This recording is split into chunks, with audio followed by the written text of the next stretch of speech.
পৃথিবীতে এমন কোনো জিনিস নাই যেখানে শান্তি তৃপ্তি হতে পারে নারী ছাড়া। পৃথিবী এমন কোনো বিছানা নাই সেই বিছানায় শুয়ে শান্তি পেতে পারে মানুষ স্ত্রী ছাড়া।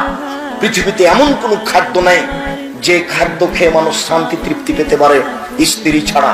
পৃথিবীতে এমন কোনো ব্যবস্থাপনা নেই যেখানে মানুষ শান্তি তৃপ্তি পেতে পারে স্ত্রী ছাড়া। স্ত্রী হচ্ছে পৃথিবীতে আল্লাহর পক্ষ থেকে দেওয়া শান্তি তৃপ্তির ব্যতিক্রম জিনিস। আল্লাহ তাআলা বলছেন অমিন আইতিহান খালাকালাকুম মিন আনফুসিকুম আজওয়াজান লিতাসকুনু ইলাইহা। পৃথিবীর মানুষ, আমি তোমাদের পক্ষ থেকে তোমাদের স্ত্রীদেরকে সৃষ্টি করেছি যাতে করে তোমরা সেখানে শান্তি তৃপ্তি পেতে পারো। ও হলো শান্তির বস্তু, ও হচ্ছে তৃপ্তির বস্তু, ও হচ্ছে আনন্দের বস্তু, সর্ব ধরনের কল্যাণের সুবিধার বস্তু। ও তাহলে তুমি গালি দাও কোন লজ্জায়? তোমাকে তো আমি বলেছি জীবনে তুমি কোনোদিন বলবে না তোমার ঠোঁটটা মোটা।